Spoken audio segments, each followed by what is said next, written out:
Welcome back to my channel guys. तो आज के हम वीडियो में स्पेशली बात करने वाले हैं फॉर दोज नर्सेस जो स्ट्रगल कर रही हैं अपना ओईटी करने के बाद में वो वेट कर रही हैं जॉब वैकेंसीज ओपन होने का यूके में, क्योंकि आप सबको पता ही है कि यूके में वैकेंसीज हैं जो वो बहुत कम हो गई है 90% केसेस में।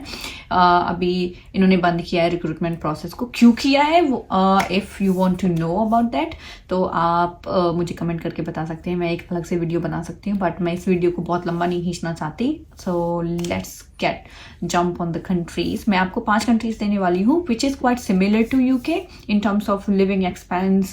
सैलरी किसी में ज़्यादा है, किसी में कम है, बट ईजी टू मूव है कि अच्छी भी हैं कंट्रीज। और उसके बाद में ऑब्वियसली हार्ड वर्क तो आपको करना पड़ेगा। टेस्ट तो यूके में भी देना पड़ता था और वहाँ भी देना पड़ेगा, ठीक है। तो let's start with easiest one, UAE, ठीक है। तो वहाँ पे क्या है कि यूएई में कुछ लोगों के लिए अच्छी अपॉर्चुनिटीज़ हो सकती हैं, जैसे स्पेशली फॉर मेल नर्सेज कि ऐसा नहीं है, अभी तो टाइम चेंज हो रहा है कि सारी यूएई कंट्रीज़ में बहुत सारी रिस्ट्रिक्शंस हैं। Some of them like Dubai, Kuwait, Bahrain, they are the countries जहाँ पे आपको बहुत सारी रिस्ट्रिक्शंस नहीं है in terms of like you can not go out, like even if you are female you can not go out without hijab और all those things. तो अभी वो लोग चेंज हो रहे हैं। दुबई तो बिल्कुल यूरोप जैसा ही है, तो वहाँ पे तो आप कुछ भी पहनो, कुछ भी ओढ़ो, कोई नहीं रोकने वाला आपको, ठीक है। तो सैलरी वाइज थोड़ा सा यूके से कम होगा, लेकिन ऑब्वियसली टैक्सेस नहीं है, स्पेशली दुबई में तो बिल्कुल ही टैक्स नहीं है। तो आप जो मैं जितनी भी नर्सेस से मिली हूँ यहाँ पे मोस्टली फिलिपिनो और जो हमारी नर्सेस हैं साउथ इंडियंस हैं, वो मोस्टली पहले यूएई में और काम करती थी, वहाँ से वो यहाँ पे आए। अब उनके पर्सनल रीजंस थे, जैसे कुछ लोग हैं फैमिली वाले हैं कि फैमिली जो सिंगल है उनके लिए अच्छा है, लेकिन जो फैमिली वाले हैं तो उनके जो स्कूल हैं और वो सब चीज़ें वो उनको प्रॉब्लम्स फेस करनी पड़ रही थी, तो इसलिए वो यहाँ पे मूव हुए। अदरवाइज सैलरी वाइज वो यही बोलते हैं कि हम वहाँ पे यहाँ से ज़्यादा पैसे बचा रहे थे, क्योंकि वहाँ पे अकोमोडेशन फ्री होती है आपकी, उसके बाद में आपको कुछ फूड आइटम्स हैं वो भी फ्री मिलते हैं, और जो भी है मतलब टिकट्स वगैरह फ्री मिलती हैं हर साल, कुछ ऐसा होता है, ठीक है।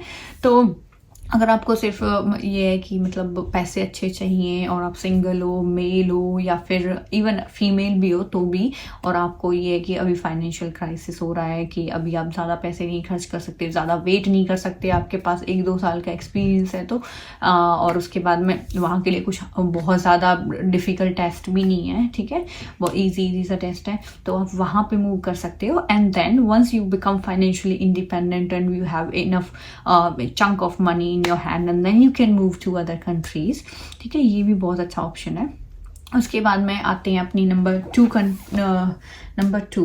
So number 2 country is the New Zealand, ठीक है। न्यूजीलैंड का क्या है, न्यूजीलैंड में सिमिलर टू यूके है, salary wise, working hours, lifestyle, living expenses, वो सब क्वाइट सिमिलर टू यूके, ठीक है। थोड़ा बहुत 19-20 का फ़र्क है। अदरवाइज प्रॉब्लम क्या होगी कि आपकी जो रिक्रूटमेंट है वो फ्री नहीं है लाइक यूके, ठीक है, तो आपको पैसे लगा के जाना पड़ेगा। उसके बाद में थोड़ा सा लेंदी प्रोसेस है इन टर्म्स ऑफ, जब आप यूके से कंपेयर करते हो तो थोड़ा लेंदी होता है process, but you don't have to sit for NCLEX or anything. You just need to pass your OET and then start your process CGI, ठीक है।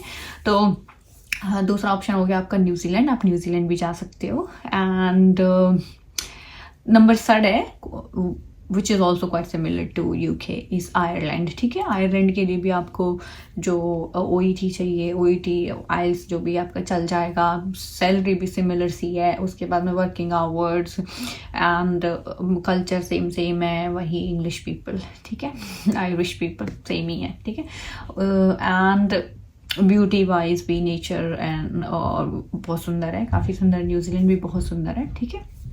तो मैं बहुत ज़्यादा ठीक है बोल रही हूँ क्या, प्लीज़ फॉरगिव मी। तो 3rd कंट्री होगी आपकी Ireland.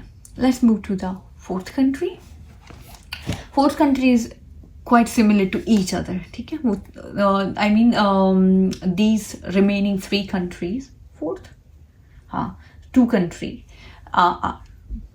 3 countries are quite similar to each other. Australia, USA and Canada. In terms of exam, you have to sit for NCLEX exam, ठीक है।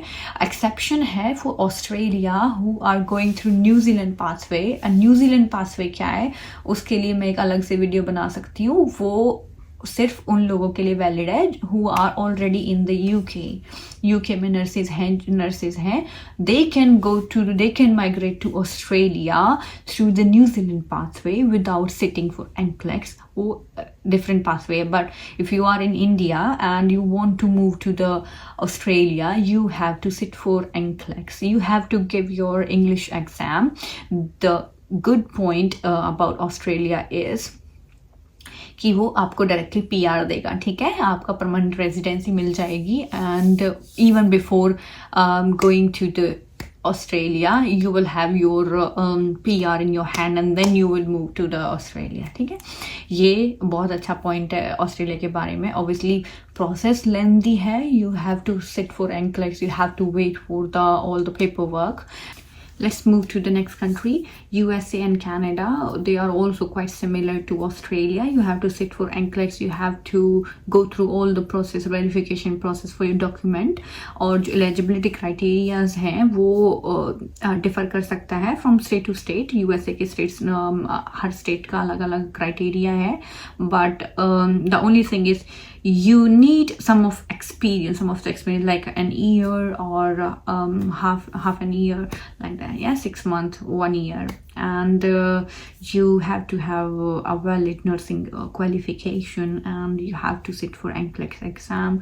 अगर आपको further detailed video चाहिए country का, I can make separate video for each of these countries, like 5 countries, 5 videos, and then you will have enough information. You can choose which country you want to go. So stay tuned with me. I'm gonna share more informative videos.